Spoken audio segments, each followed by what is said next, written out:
Olá, bem-vindos e bem-vindas a mais uma Masterclass da Zigurat. É um prazer tê-los aqui hoje com a gente. Para quem não me conhece, o meu nome é Renata, eu sou Program Owner em Relações Institucionais aqui da Zigurat e hoje nós vamos trazer dois alumni que vão falar um pouquinho sobre BIM, inteligência artificial, gêmeos digitais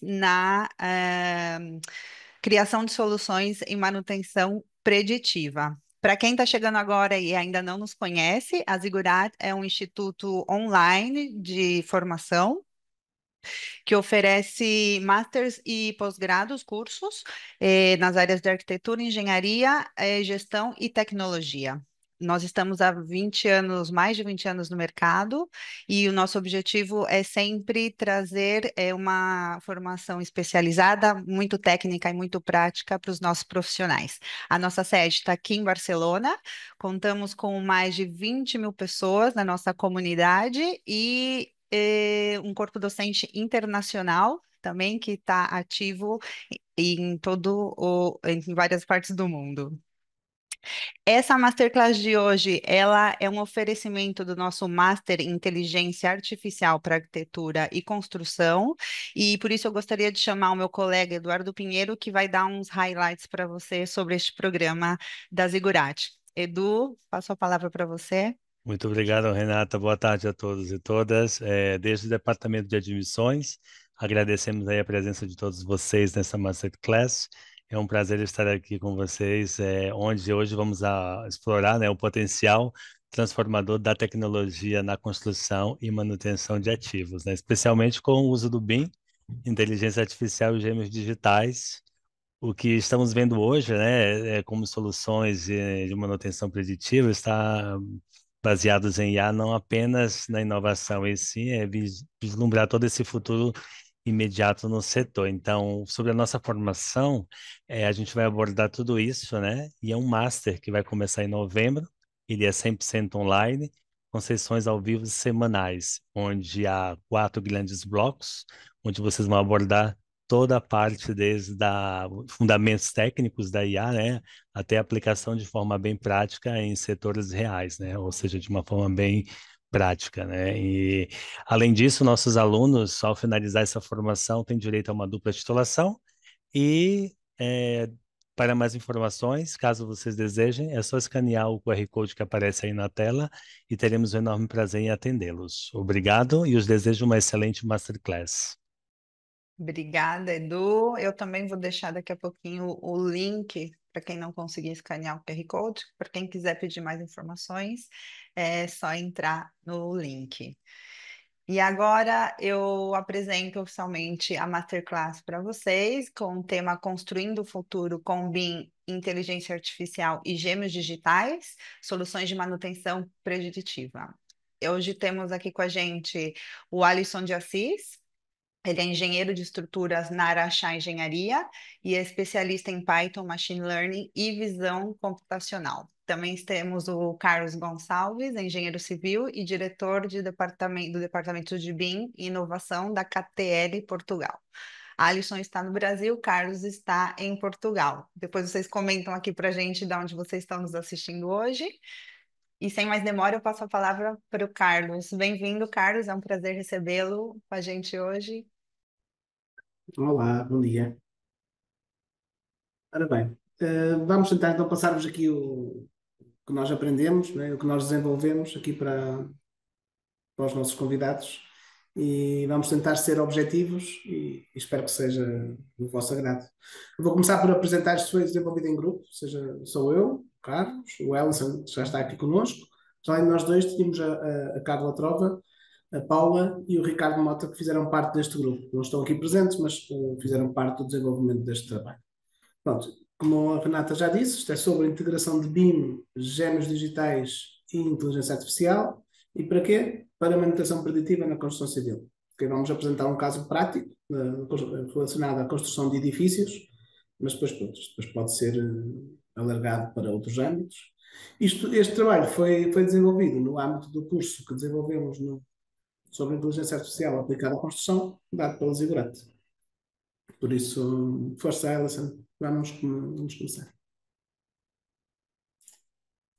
Então, o que é que nós queríamos? A construção civil está a passar por uma fase mais complicada, não é? O setor necessita um bocadinho de se reinventar, é um dos setores que está um bocadinho atrasado em relação aos outros setores industriais. Então, qual é a nossa proposta aqui com este estudo? Era criar uma solução de inteligência artificial apoiada no BIM, em modelos de informação, e para prever as falhas nos ativos. Ou seja, e com isto conseguir programar algumas manutenções de forma antecipada e preditiva. E isto para quê? Nós queríamos ser mais eficientes, queremos ser mais sustentáveis e queremos que a tomada de decisão tenha um menor risco, ou pelo menos tenha um risco controlado. Este estudo desenvolve um framework digital inovador, combinando modulação BIM, sensores IoT, algoritmos de machine learning, com o objetivo de antecipar as falhas em sistemas críticos, reduzir custos operacionais e otimizar as manutenções.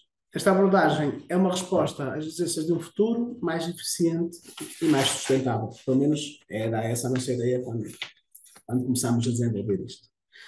Então, para dar um bocadinho o contexto, o que é que nós fizemos primeiro? Primeiro fomos ver à comunidade científica o que é que já tinha sido estudado sobre o assunto, onde é que nós estávamos, estudar um bocadinho o estado de arte do que anda à nossa volta e, a partir do que existe, tentar evoluir um bocadinho mais. É assim que o conhecimento científico avança e é assim que o conhecimento no mundo avança um bocadinho. Então, o que é que nós fizemos? Agrupámos um conjunto de ideias que já foram desenvolvidas por outras pessoas, ou seja, estudámos, e depois criámos uma metodologia integrada que tentámos que fosse open source. Okay? Vocês vão ver ao longo da apresentação que tentámos sempre trabalhar não com softwares proprietários, mas com softwares abertos. Pronto, e então esse era o objetivo. Apesar de que o meu tempo foi um bocado reduzido, às vezes tivemos que recorrer a alguns softwares proprietários. Qual era o objetivo? Desenvolvermos um caso prático, com modelos inteligentes baseados em inteligência artificial, que tivessem capacidade preditiva para gerir os edifícios. Pronto, isso era o que nós queríamos, o objetivo principal do nosso trabalho era esse. O que é que nós queríamos atingir? Redução de custos, sermos mais eficientes e edifícios mais sustentáveis. Sendo que esta gestão dos ativos queríamos que fosse uma gestão baseada em dados, ou seja, em probabilidades de acontecimentos, e não uma gestão de um ativo a sentimento, que é o que se faz hoje muitas vezes. Pronto. Este caso prático é aplicável a edifício, a construção de edifícios, mas isto pode ser aplicável a outros setores, barragens, pontes, vias de comunicação ou outras coisas quaisquer, como por exemplo painéis fotovoltaicos. Mas vamos mais para a frente. Então, o que é que nós consideramos fatores-chave para conseguirmos iniciar este projeto?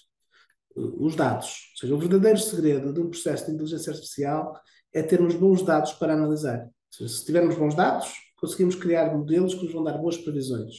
Se os dados forem incoerentes ou não tivermos os dados estruturados, que também é outro problema, seja a estruturação dos dados, se a máquina não conseguir ler a nossa informação, tudo se torna mais complicado. E muitas vezes no trabalho é organizar os dados para poderem ser lidos por máquinas, compreendidos por máquinas e para depois poderem fazer então a tal predição.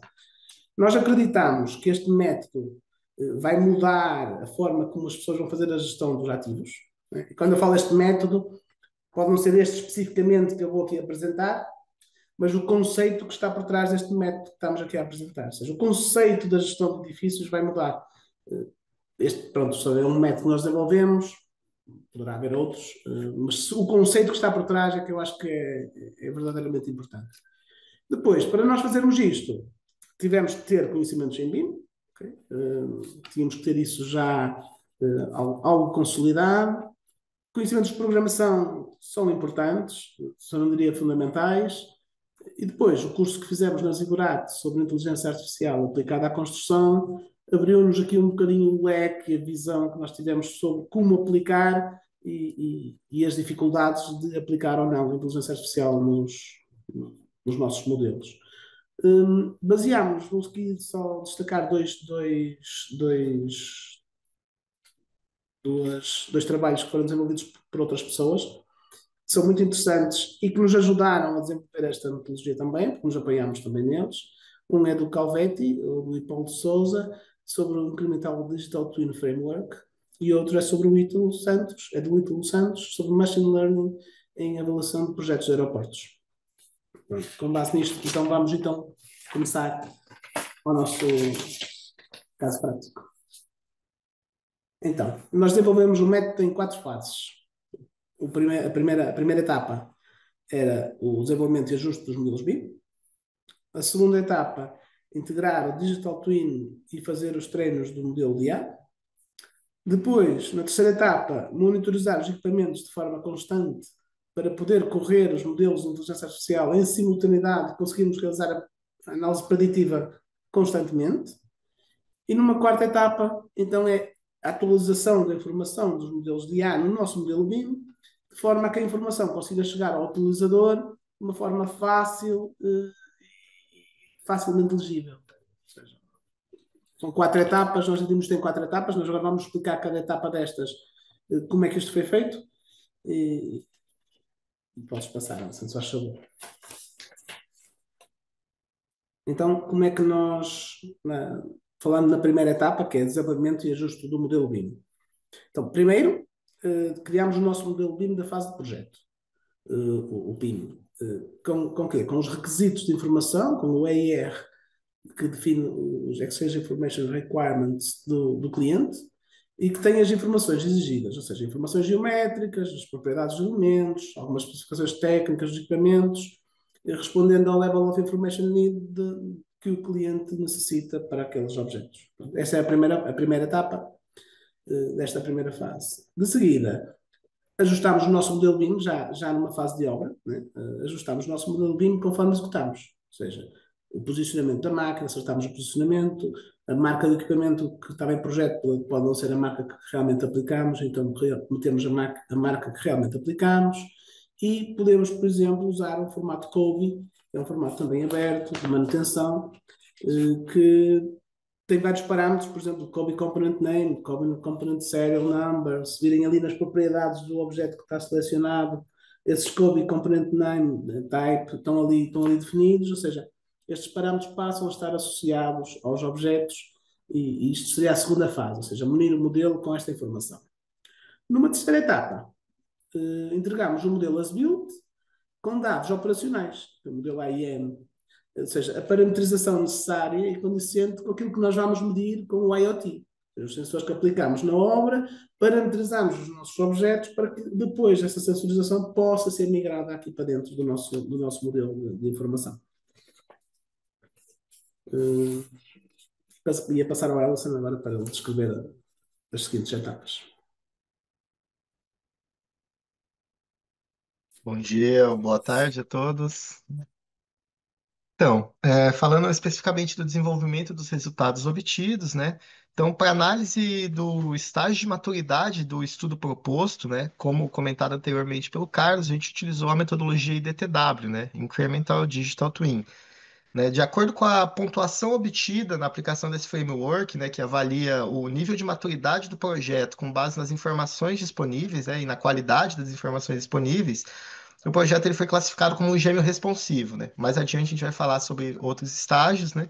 Então, esse estágio de gêmeo responsivo, ele corresponde a um nível de maturidade intermediário, né? Que ele, com indicações de seguir com o projeto, mas com poucas features, né? Ou isso coerente com a qualidade e a quantidade dos dados que a gente tinha disponível, né?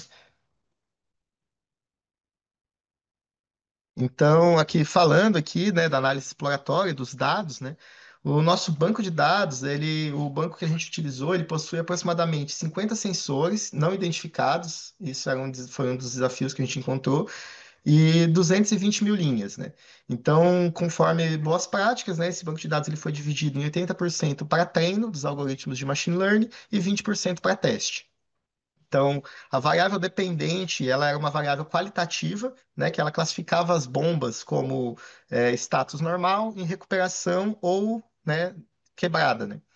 Então, utilizou-se aqui uma técnica de one-hot encoding, né, falando um pouco mais sobre as técnicas aqui, para transformar essa variável resposta em 3, né, variáveis booleanas, né, para facilitar a compreensão dos algoritmos de machine learning. Então, após a análise exploratória, né, a gente observou aqui um alto nível de correlação entre variáveis independentes. indicando ali uma redundância entre sensores.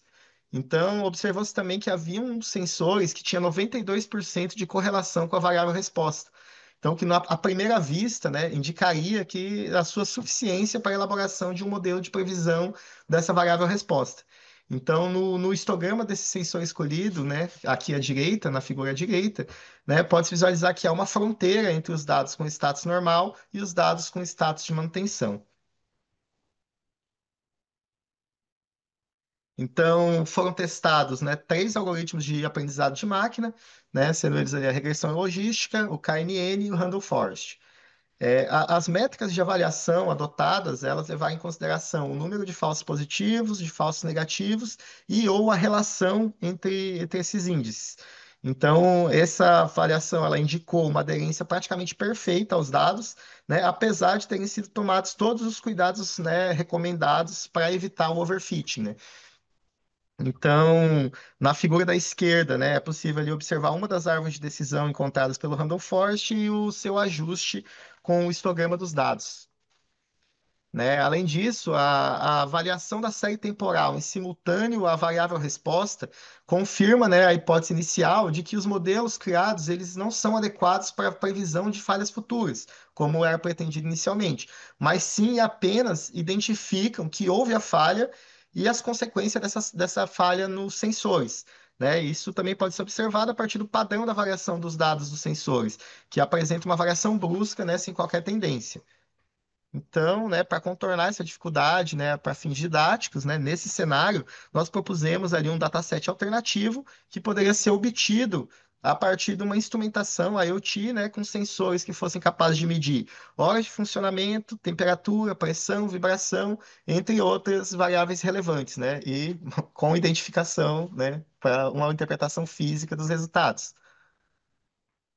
Então, né, para ilustrar a utilidade e como interpretar os resultados dos modelos de machine learning estudados no contexto da manutenção preditiva, né, nós criamos esses bancos de dados sintéticos, né, alternativos, e, né, à esquerda, né, você pode observar ali uns resultados típicos ali de uma regressão logística e a sua fronteira de decisão. Né? Nesse resultado, né, dá para comentando um pouco sobre a regressão logística antes, né, ela é útil, né, quando tem uma correlação clara entre os sensores e a falha. Então, uma outra característica desse algoritmo e muito interessante é que ele fornece a probabilidade da falha, ele dá uma estimativa da probabilidade da falha. Então, ao centro seriam os resultados obtidos pelo KNN. Então, o KNN é o K-Nearest Neighbor, ele é útil, né, num caso de comportamento altamente não linear, né, para os sensores, né, para as variáveis dependentes. Então, para as variáveis independentes. Então, ele permite, né, avaliar se os dados eles pertencem à nuvem de pontos de falha, de status normal, ou se ele está numa região de incerteza, né, na sobreposição ali entre essas nuvens. Então, e por fim, aqui, né, o outro algoritmo estudado foi o Random Forest, né, à direita, e ele, né, a partir do Random Forest é possível obter retas que dividem os limiares entre os dados, né? Então, esse algoritmo ele é bastante robusto e ele é ideal para ambientes de alta variabilidade e complexidade, né? Apesar de se tratar de um algoritmo robusto, né, e principalmente, né, em comparação a outros algoritmos de árvore de decisão, né, que ele mitiga bastante o overfit, né, ele é bastante robusto, mas vale destacar, né, que devido à sua capacidade de explicar, sua grande capacidade de explicar dados complexos, ele ainda assim, né, ele é suscetível ao overfit, né? Então ele não está imune, né, aos cuidados que os cuidados devem ser tomados para evitar overfit, não está imune a esse fenômeno.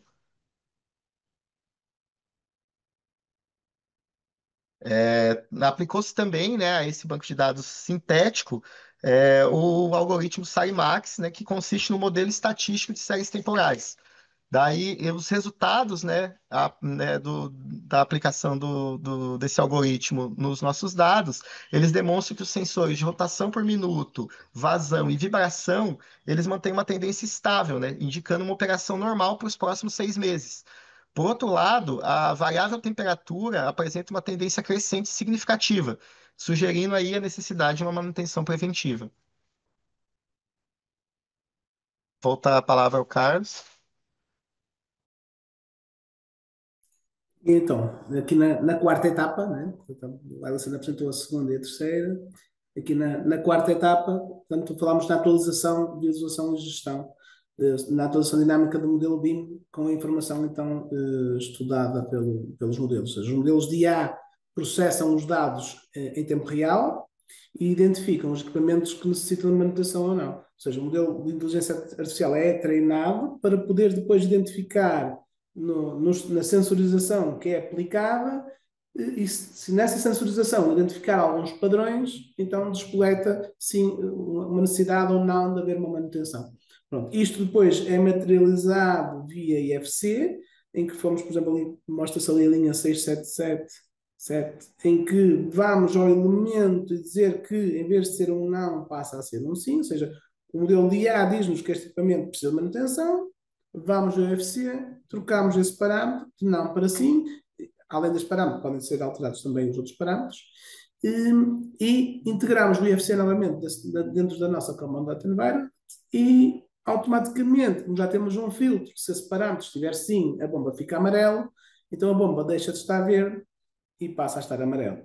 Para um utilizador normal, que precisa saber se necessita fazer uma manutenção ou não, o grafismo visual de uma bomba verde, uma bomba amarela ou vermelho, né? Pode haver vários estados,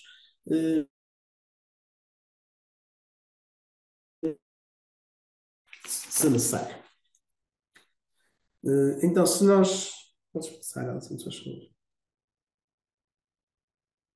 Se nós selecionarmos então o equipamento que estava amarelo, conseguimos ver ali a sinalização de manutenção sim, e depois conseguimos ver os tais parâmetros associados ao IoT que foram incorporados dentro do modelo IFC. Ou seja, o utilizador normal vê dentro do CDE o seu modelo com a informação que necessita para saber se precisa fazer a manutenção ou não, tendo a indicação de que sim, precisa de manutenção devido ao histórico dos dados.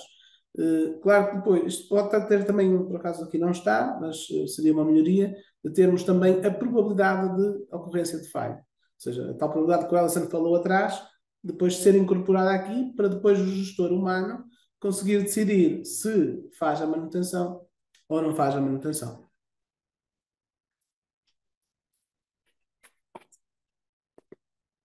E então, o que é que fazemos a seguir? Gestão de issues e tomada de decisão. O utilizador gera um issue, ou seja, dentro da nossa Command Data Environment, temos a bomba amarela, neste caso o created by fui eu, o Carlos Gonçalves, ou seja, que verifiquei que havia necessidade e comuniquei ao meu gestor de manutenção, que neste caso seria a Paula Mota, que com base nos modelos de inteligência artificial, as bombas assinaladas a amarelo possuem uma probabilidade elevada de entrar em avaria caso não seja realizada uma manutenção preventiva. Deve o gestor da manutenção verificar com detalhe estes equipamentos e disputar a manutenção necessária. Ou seja, e utilizamos isto, fazemos esta comunicação com o BCF, que é o BIM Collaboration Format, que é um formato aberto, ou seja, não obriga a termos um software proprietário, que permite comunicar entre vários sistemas. Pronto, com este BCF, então, comunicamos com a Paula e a Paula irá tomar a decisão. Pronto, a Paula, como responsável da gestão da manutenção, recebe a notificação, visualiza os parâmetros e decide. Neste caso, estamos perante um modelo responsivo do framework digital que o Alessandro falou há pouco. Ou seja, a ação humana é que decide se vai haver intervenção ou não. Isto pode não ser assim. Ou seja, se o nosso estágio de maturidade de implementação de gêmeos digitais for mais avançado, então, adaptativo ou inteligente, pode haver uma necessidade, não haver necessidade de intervenção humana direta. Né? E a própria inteligência artificial decide qual é o comportamento que se tem que ter à bomba. Para a bomba, avança com a bomba, mete a bomba noutra rotação, chama a manutenção e não há decisão humana. Neste caso, como nós não tínhamos maturidade de sistema suficiente para que isto fosse completamente autónomo, né? Naquela avaliação do Digital Twin que foi feita, a ação é humana. Podes passar. Então, como conclusão, o que é que nós temos? Temos um framework de 4 etapas, em que na primeira etapa criamos o nosso modelo BIM, no nosso modelo BIM ajustamos o modelo BIM com a informação da obra, Depois ajustamos, além da informação da obra, com a informação necessária para fazer a manutenção e ainda com a parametrização que o IoT vai ter no local da obra, que é para depois podermos fazer a importação dos dados do IoT para dentro do nosso modelo BIM, que é a integração do Digital Twin. Com os modelos treinados com base com dados históricos fiáveis, então conseguimos, com a monitorização permanente e com esses dados históricos fiáveis, fazer então a predição. Pronto. A visualização, como podem ver, depois pode ser feita através de um tablet, de um PC, de um telemóvel, ou seja, depois passa a ser uma visualização muito simples que qualquer utilizador pode fazer. Destaco também o nível de maturidade da imagem 2 que se pode ter no modelo de inteligência artificial aplicado ao edifício.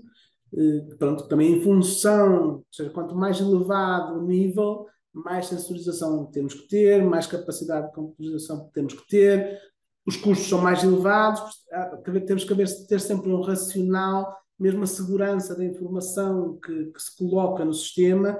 Quando pomos modelos de inteligência artificial a controlar os nossos edifícios, depois temos um problema que é a segurança dos dados que ele recolhe para tomar determinadas decisões. Ou seja, tem que haver aqui um conjunto de avanço que se vai tendo ao longo do tempo. Pronto, depois o formato aberto, usar o IFC para podermos ter informação em formato aberto, a utilização do BCF para podermos comunicar também em formato aberto. Foram sempre algumas preocupações que nós tivemos quando estávamos a desenvolver este trabalho. Podes passar, Ana, se não se faz favor. Pronto, e para concluir aqui com uma imagem de um menino olhar para o mundo, que é um bocadinho o que nós fazemos quando vemos aqui a inteligência artificial a passar à nossa volta, né? Esta abordagem, no nosso caso, do uso da inteligência artificial, mostra-se muito promissora. No entanto, a importância do pensamento crítico e das skills humanas ainda incrementam qualidade no momento da tomada de decisão. Ou seja, neste momento, a decisão humana ainda tem mais valor do que uma decisão autónoma. O que não quer dizer que isto daqui a 2 anos, ou 3, ou 4, isto não inverta, né? E o ser humano possa ser considerado que tem mais falhas do que propriamente uma inteligência artificial baseada em dados fiáveis e não na sensibilidade das pessoas. Destaco ainda um pensamento que a verdadeira força da inteligência artificial não está em substituir os humanos, mas em potencializar as nossas habilidades. O julgamento humano e o pensamento crítico continuarão sendo fundamentais para tomar as melhores decisões. Pensem sempre na inteligência artificial como um apoio, mas o nosso conhecimento, se nós não tivermos o conhecimento bem adquirido, a inteligência artificial pode nos enviesar às vezes o pensamento e é preciso ter sempre atenção a esse facto e analisar sempre criticamente aquilo que ele nos dá. Alison, passava ainda para ti para dar as últimas palavras.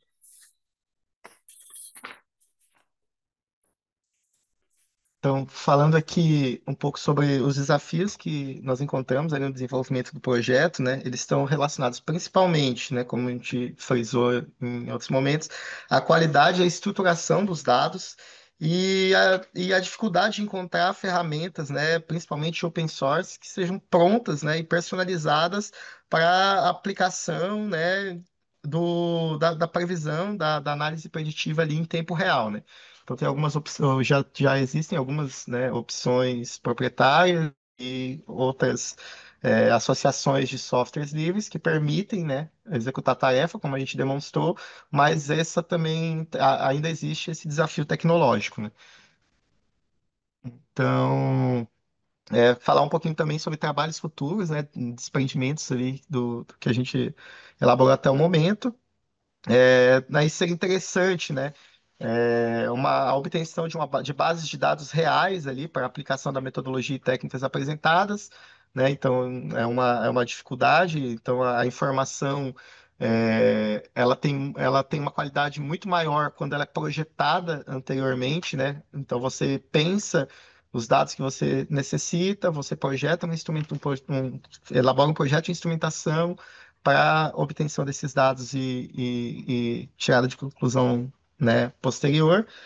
Aí, além disso, né, uma outra possibilidade a partir do trabalho que a gente realizou é desenvolver uma plataforma, né, uma plataforma aberta que permita a atualização desse status no modelo em tempo real, e aí modelos, né, e a associação dessas ferramentas disponíveis na plataforma ela vai depender ali dos ativos de interesse, né?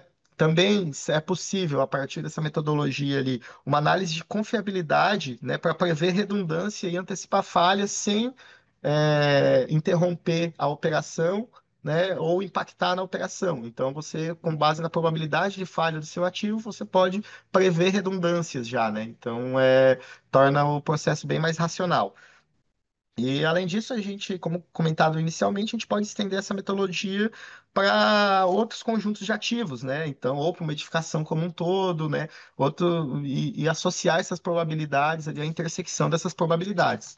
Então, assim, dando um exemplo aplicado, né, ao meu métier, à minha área de atuação especificamente, né, que é a geração de energia, né? Por exemplo, uma possibilidade seria associar, né, numa usina fotovoltaica, uma determinada área de módulos fotovoltaicos, né, a geração medida nesse momento e os dados meteorológicos correspondentes.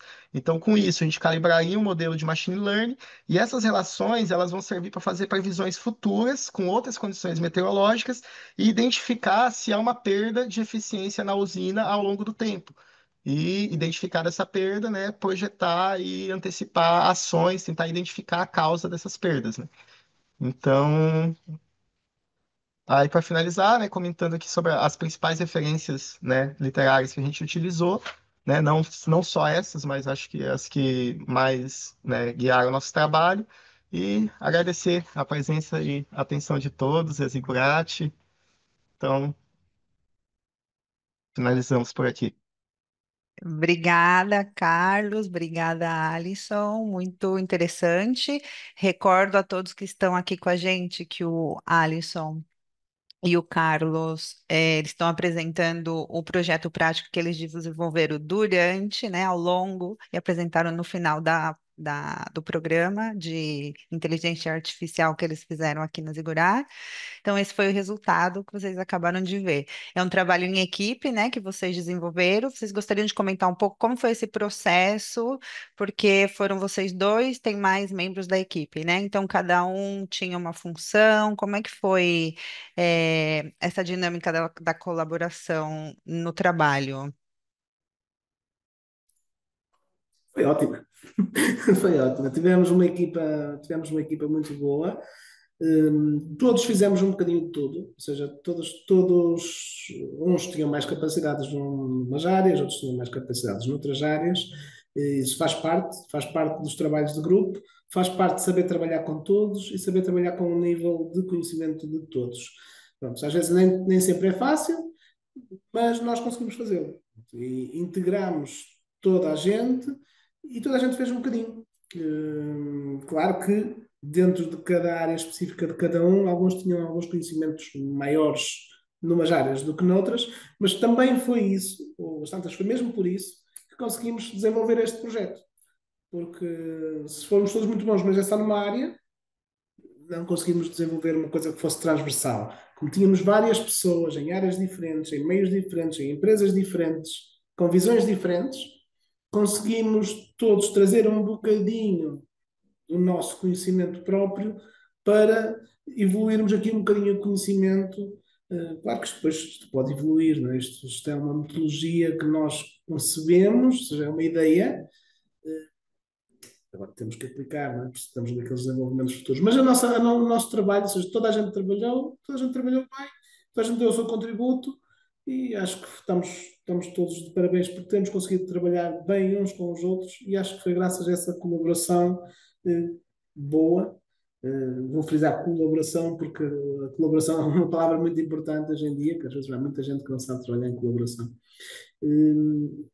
Acho que conseguimos atingir um resultado interessante, e por isso é que estamos aqui hoje a partilhá-lo, porque acho que tem algum conhecimento e passar a mensagem deste conhecimento é importante para permitir que outros peguem nisto e evoluam. Foi também um bocadinho o que nós fizemos, né? Pegámos nos nossos conhecimentos, juntámos os conhecimentos de nós cinco, fomos buscar conhecimento externo de outros professores que já desenvolveram, juntámos tudo, evoluímos. Espero que alguém, um dia mais tarde, pegue no nosso trabalho e evolua mais um bocadinho. Pronto, pode ser que daqui a um ano, dois, três, tenhamos aqui um sistema de fazer a gestão de edifícios em open source, que que seria muito bom, não é? E disponível para todos. Às vezes há algumas pessoas assim que gostam de partilhar o conhecimento com o mundo e é isso que faz às vezes avançar um bocadinho o mundo. Pronto, é acho que ela, não sei se queres dizer alguma coisa. Não, só reforço a, quão gratificante foi trabalhar com o pessoal, né? Agradecer, né, todo o Ricardo, a Paula, a Carla, foi muito interessante, né? Essa troca e tive bastante contato com outras áreas, né? Do BIM, outras áreas relacionadas ali a projeto paramétrico. Foi uma troca bastante interessante e foi bem gratificante, né, ter chegado aí ao fim do curso e conseguir materializar, né, toda essa interação e os aprendizados ali que a gente adquiriu ao longo do processo. Agradecer também aos nossos professores, né, que se esforçaram um bocadinho para que nós também conseguíssemos chegar lá, né? Houve bastante apoio de alguns professores, se não mesmo de todos, para que nós conseguíssemos atingir alguma coisa. Né? Ou seja, houvesse acompanhamento, mesmo a nível direto, para que nós conseguíssemos evoluir um bocadinho e chegar lá. Super. É, vou fazendo algumas perguntas enquanto não entra nenhuma dos nossos assistentes. Eu sei que as formações da Zigurati, essa também, a gente não ensina a usar os softwares, né? As pessoas já vêm com uma formação prévia. Mas eu gostaria que vocês comentassem que softwares vocês conseguiram usar nesse projeto ao longo do curso. Posso começar eu, Elsa, depois terminas tu. Pronto, a nossa ideia inicial era fazer tudo em open source, ou seja, queríamos fazer a modelação com softwares abertos, queríamos fazer tudo aberto, não queríamos ficar agarrados a nenhum software proprietário. Mas depois tivemos um problema que é o tempo, né? A gestão do tempo é sempre uma coisa complicada e acabámos por ter que, às vezes, abdicar um bocadinho desse conceito ideal. Posso, por exemplo, dizer que a modelação foi feita em Revit, mas podia não ser, isso é qualquer outro software de modelação. A nossa Common Data Environment era o Dalux, mas testámos também a leitura dos IFCs noutros softwares de visualização, por exemplo, o ByVision, BeamVision, não é ByVision, é BeamVision, pronto, em termos de BIM, né? Depois usámos alguns softwares de programação, utilizamos o, o Google Colab, ainda tentamos também usar o Blender para misturar um bocadinho a programação com a parte do BIM, Visual Studio Code, e provavelmente mais alguns que agora não me estou a lembrar, passo ao lado se lembra de mais alguns. É isso, utilizamos ali alguns editores de código, né? E algumas bibliotecas, né? Scikit-learn, bibliotecas Python né? Que já vem com essas funções, né? Já programadas, com os algoritmos de machine learning ali, já é, são diferentes bibliotecas, diferentes algoritmos de machine learning, mas no final, né? Os resultados que nós apresentamos foram obtidos com o scikit-learn. E, né, como o Carlos comentou, fizemos alguns testes ali com o Blender, né, com interoperabilidade com código Python, né, só que aí, devido ao tempo escasso ali, a gente acabou interrompendo ali o desenvolvimento, né, e seguindo para ferramentas que já estavam no estágio de, né, mais adequado ali ao tempo que a gente tinha para desenvolver o trabalho. Mas, né, acho que foram basicamente essas as ferramentas ali que a gente usou ao longo do processo. Temos uma pergunta aqui da Thaís Takase. Ela gostaria de saber se vocês já aplicaram IA nos trabalhos atuais de vocês, do dia a dia, e se podem nos dar algum exemplo. Eu fiz uns testes. Eu É, fiz uns testes, por exemplo, de visão computacional para detectar EPIs nos trabalhadores. Se têm um colete, se têm um capacete. Mas depois a aplicação prática disso na empresa, na KPTL, nós apostamos mais na formação e que a pessoa adquira propriamente os conhecimentos de segurança do que propriamente ter uma câmara a filmá-los permanentemente para dizer se tem EPI ou não tem EPI. Foi feito o teste, mas não se fez a aplicação. Mas agora, em termos de dados, tu podes aplicar aí a muitas funções. Se quiseres, se tiveres uma análise de dados, se tiveres dados fiáveis e quiseres analisá-los para prever alguma coisa, pode ser sempre aplicável. Mas pronto, a única experiência que eu fiz foi mesmo essa.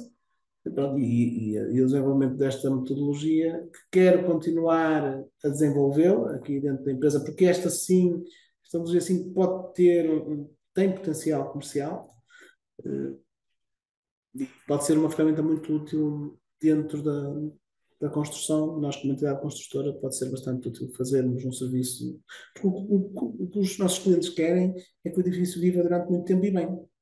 Portanto, e isto é o que toda a gente quer. Eu quero comprar um edifício, eu quero fazer um edifício, mas quero que ao fim de 20 anos o edifício continue a funcionar bem. Portanto, e isto vai nesse caminho.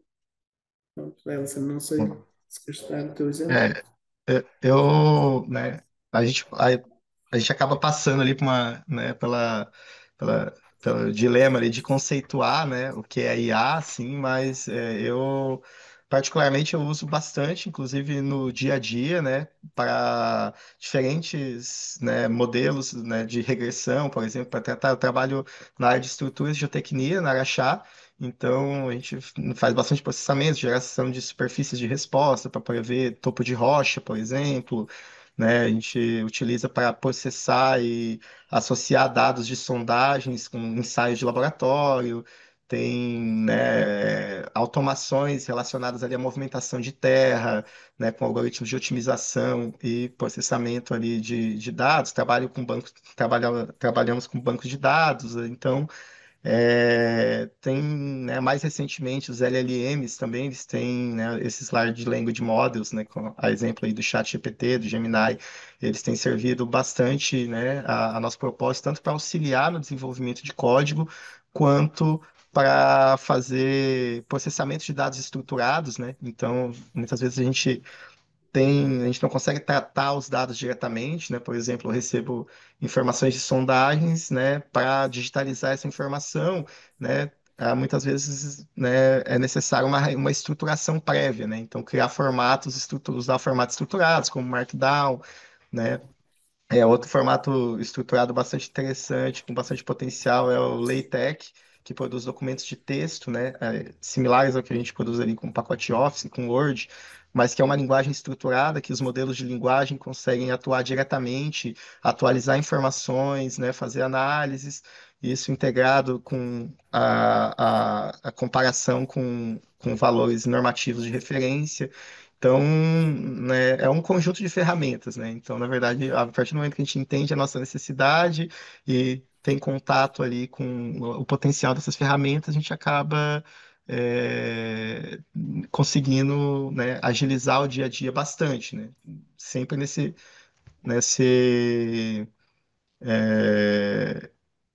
na diversidade, né, de ferramentas e entendendo a diversidade e a particularidade das aplicações. Então, né, eu posso dizer que, né, de novo, né? Dependendo da conceituação que a gente dá do que é IA, posso dizer que a gente usa no nosso cotidiano, assim, na Araxá e temos usado cada vez mais, assim, para, né, pensando nessas automações, assim, e processamento de informação. a parte de desenho, de criação de documentação, né, de projetos e desenho, aí foi algo ali que é uma contribuição bem importante do curso da Zigurá, né, que entender os caminhos possíveis para isso, né, eu acho que é algo que, né, toda a indústria ainda está entendendo, né, ou, né, passa ali por ter algumas ferramentas-chave nesse processo, né, como o Rhino, né, que é programação visual, a utilização de MCPs para acessar o Revit. Então, tem vários caminhos possíveis ali que o pessoal tem explorado e a gente tem estudado também, né? Mas essa parte de elaboração, projeto generativo e revisão de desenhos, eu acho que, né, pensando no futuro, essa é a meta, sabe? Esse é o, o foco aí para o futuro, assim. Obrigada, Alisson, Carlos. Temos uma pergunta aqui do Thiago Santos, deixa eu ver se eu consigo entender para fazer a vocês. Primeiro, são duas perguntas. Qual a facilidade e dificuldade de aplicar o modelo de IA treinado a outros edifícios, talvez? Treinado a outros edifícios com bombas semelhantes às estudadas, mas com curvas de funcionamento diferentes. É necessário treinar o novo modelo do zero? E a segunda pergunta é se tiveram problemas com perda de informações e dados entre os softwares. É, assim, né? O importante no processo é isolar as variáveis, né? Então, se você tem, né, o mesmo equipamento, né, com certeza você tem valores de indicativos dos fabricantes de referência que podem ser usados, né, para predição. Mas, né, como foi apontado, você tem uma curva de funcionamento diferente. Os resultados são muito mais confiáveis, né, se você tem um histórico de funcionamento normal do seu equipamento, né, e uma para poder realizar a comparação, né? Então, até, né, para facilitar o diagnóstico, né? Porque por mais que você consiga identificar o desvio, né? Então, o conhecimento das condições específicas é bastante importante para dar uma finalidade prática, né? Para os modelos. Então, eu acho que sim, é possível, né? Mas tanto melhor quanto você possui dados específicos ao seu problema, assim. O importante é o monitoramento, né? Acho que é isso que esse histórico de monitoramento que é a chave dos bons resultados.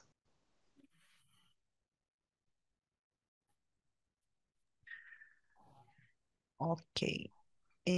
Como não temos mais perguntas, eu vou fazer indo fazer algumas perguntinhas para vocês. Vocês notam que há alguma resistência nessa fase da manutenção e da equipe, né, de manutenção e operação na hora de usar essas tecnologias? Como vocês veem, como está o mercado? Tanto você que está trabalhando em Portugal, Alisson, é até bom a gente compara e entende um pouco como estão os mercados ao redor do mundo. Uma das principais dificuldades nas mudanças são sempre as pessoas. As pessoas e as pessoas. Hum, as pessoas só mudam se perceberem que aquilo lhes vai melhorar a vida. Pronto. E melhorar a vida pode não ser melhorar o resultado final. Por isso, há sempre resistências de pessoas, há sempre pessoas que não querem mudar. A resistência à mudança é normal, ou seja, dentro de organizações, a resistência à mudança é normal, quer seja boa, quer seja má. Eu acredito que isto possa ser visto como uma ferramenta que ajude, mas que também será visto certamente como algo que nos vai tirar os postos de trabalho. Por isso, vai haver resistência, de certeza, com a implementação deste tipo de metodologias. Falando aqui na realidade da Araxá, né, gostaria de frisar que a minha área de atuação é em projeto, né, eu trabalho com projetos de estruturas de geotecnia, mas por ser entusiasta, né, da inovação, né, a minha curiosidade acaba me botando em contato com outras áreas de atuação. Dentro da Araxá, né, tem uma do grupo, né, Roca, que a Araxá pertence, tem uma empresa, o grupo tem ativos, né, de usinas fotovoltaicas, por exemplo, e tem uma equipe dedicada à operação e manutenção. E o que eu sei é que eles utilizam, né, tipo, técnicas de visão computacional, né, junto com o sistema de CFTV para fazer a manutenção dos ativos. Então, uma outra empresa do grupo, né, que faz a gestão dos próprios ativos do grupo, e eu vejo que ela já foi concebida, né, com a intenção da utilização de algumas ferramentas, né, relacionadas ao que a gente está conversando. Então,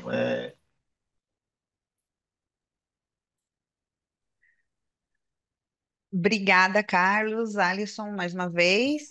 Eu vou encerrando por aqui, já que não temos mais dúvidas do público, mas eu gostaria de pedir uma mensagem de vocês, né, que fizeram essa formação, estão trabalhando no setor, um pouco uma mensagem, o que vocês esperam para os próximos, eu vou falar 5 anos, né?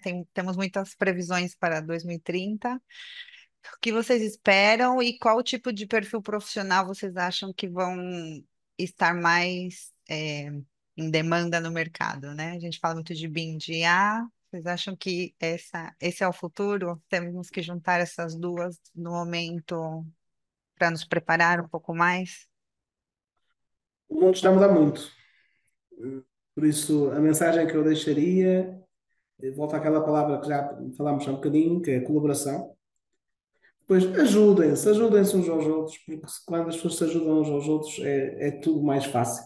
Ok? Essa é a mensagem que eu deixaria: ajudem-se uns aos outros e aproveitem a vida, sejam felizes ao fazer o vosso percurso.